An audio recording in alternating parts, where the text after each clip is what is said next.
Hi, back again. A little bit more about angular momentum. Got a little baseball bat here. Yes, a baseball bat spins about its center of mass. Here I've got some fluorescent tape that's on the baseball bat. Pretty much balance here. I got a little string here. We're going to spin the bat along the string, but it pretty much balances along this fluorescent tape. Now, how can you tell that the baseball bat spins about the fluorescent tape or center of mass? You don't want to throw it into the audience. That might hurt someone.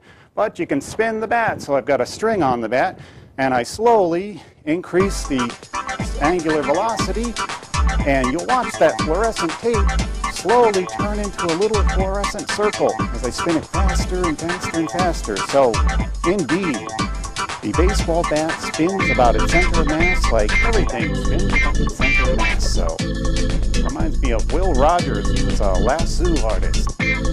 So I'm Dr. Bones, the Will Rogers of science, I suppose. See you in the next segment.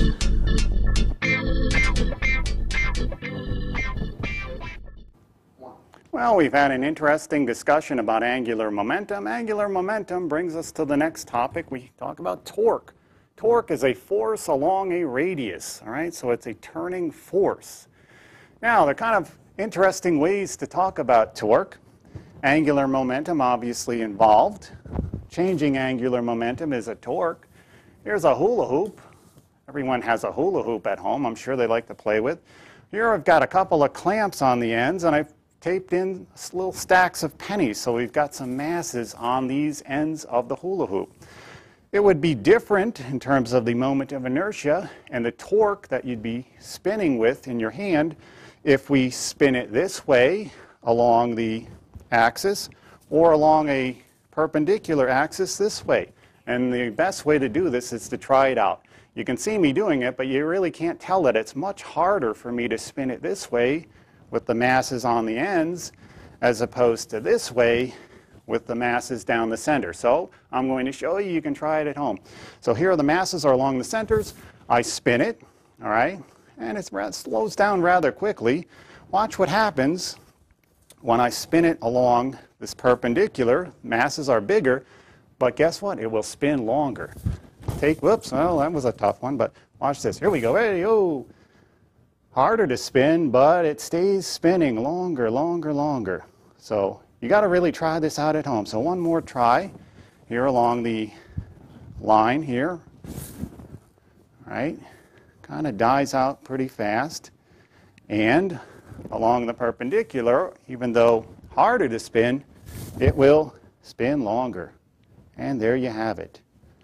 Okay, so now we're going to talk a little bit about torque with a bicycle tire. Here's the bicycle tire I've got. Now I've got a bicycle tire hook to an end of a string, and I've got a handle here. If I let this bicycle tire go, gravity pulls it down. Gravity pulls everything toward the center of the earth. Is it possible for me to use the concept of torque and angular momentum to support this bicycle tire? Yes, I can generate an angular momentum, meaning spin the tire. Look at that, and look what happens. Keeps the tire from falling down, but you'll notice it spins about this axis. That's called a precession. And it will precess about this axis because it's opposing the gravitational torque. Right? So there's a torque pulling it downward. And let's try it again, put a little more energy into it.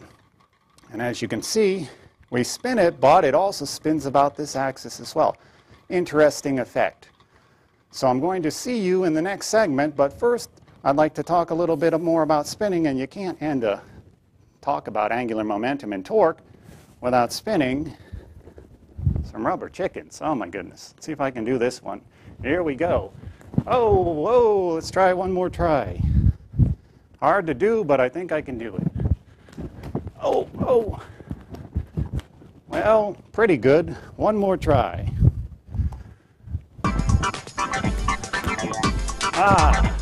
There we go. Third time was the charm. See you next time. Dr. Bones Show. Okay.